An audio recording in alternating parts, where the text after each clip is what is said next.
不会衰老，不得癌症，你会联想到什么？神。今天介绍的主角是它，裸眼鼠。这鼠拥有光秃秃的身体，皱皱的皮肤，相信这是其名字的由来。奇丑无比，非常特别。裸眼鼠产于非洲东部、肯尼亚、埃塞俄比亚等地。它们会在地下掘成复杂的隧道，中央宽阔处是它们的居室。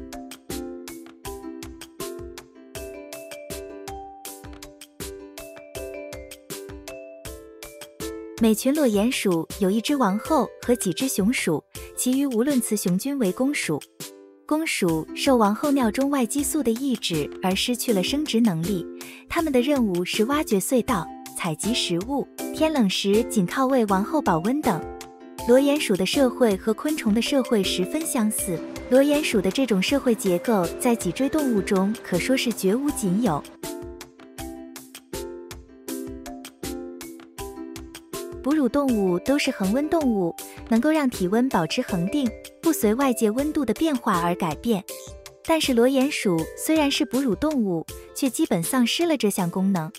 它们和冷血动物一样，主要通过与环境的冷热交换来调节体温。要升温，就跑到上层的洞穴，紧贴被太阳晒热的墙壁；要降温，就躲到寒冷的底层洞穴。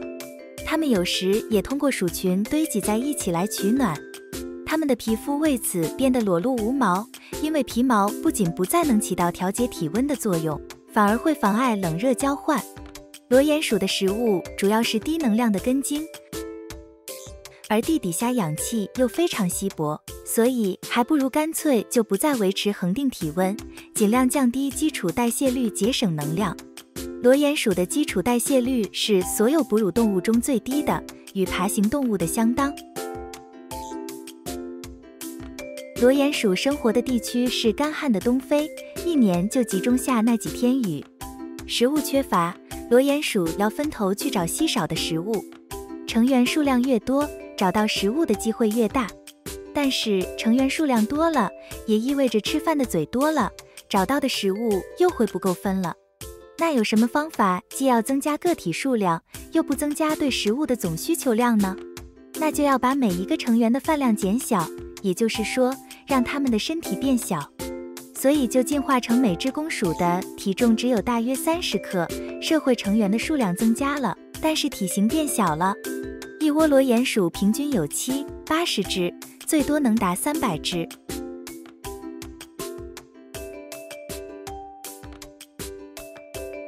裸眼鼠终身生活在黑暗的地底下，眼睛派不上用场而逐渐退化，且在它们的身体两侧从头到尾长出大约40根像猫胡须一样的长毛。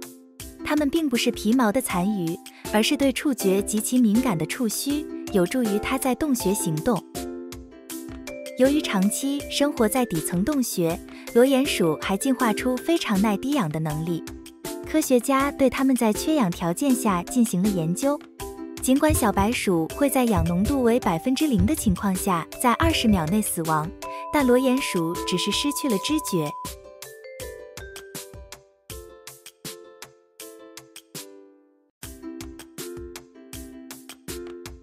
不过它们会在最长18分钟后，重新接触空气时的几秒钟内再次开始呼吸，重新加入它们的群体，且不会出现神经或行为学上缺损的征兆。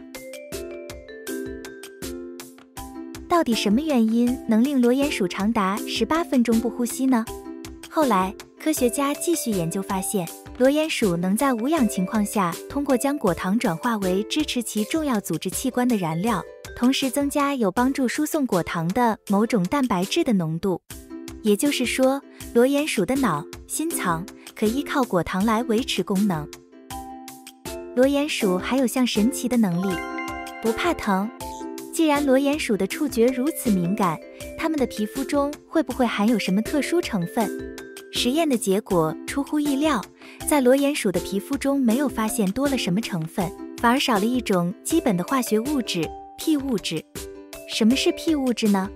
P 物质是一种神经递质，有多项功能。最主要的一项功能是把疼痛信号从周围神经传导到中枢神经，从而在大脑皮层中产生痛觉。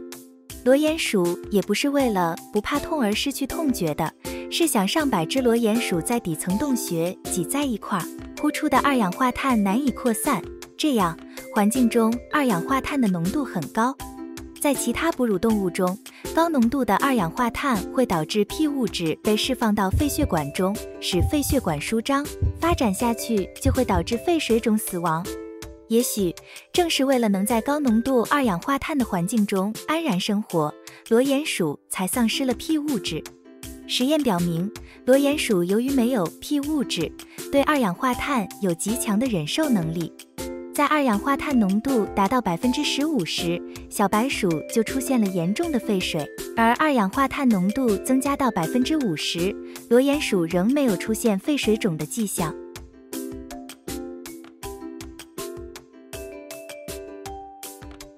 像昆虫般的社会，耐低氧、冷血、无痛觉。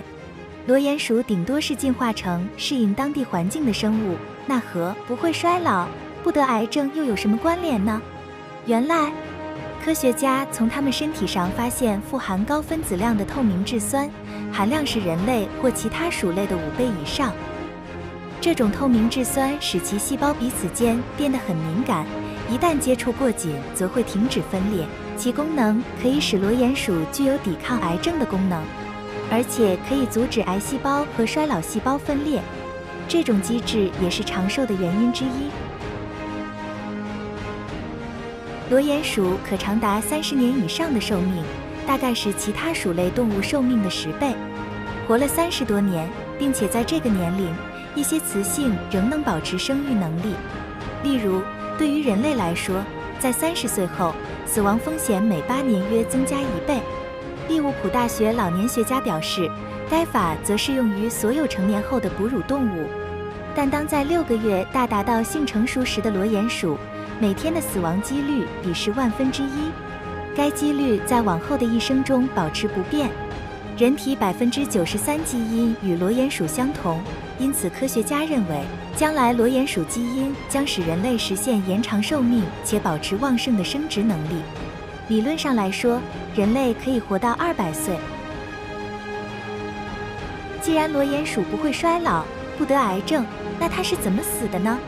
在户外，裸鼹鼠更多死于天敌攻击、饥饿或是感染，而人类圈养的侧死在口腔溃疡。它们无法察觉疼痛，却不代表伤害不存在；不担心缺氧，却不代表不会死于缺氧；不会衰老，却不代表真的长生不死。以上的是本期内容，如果喜欢，请订阅、按赞和分享，谢谢。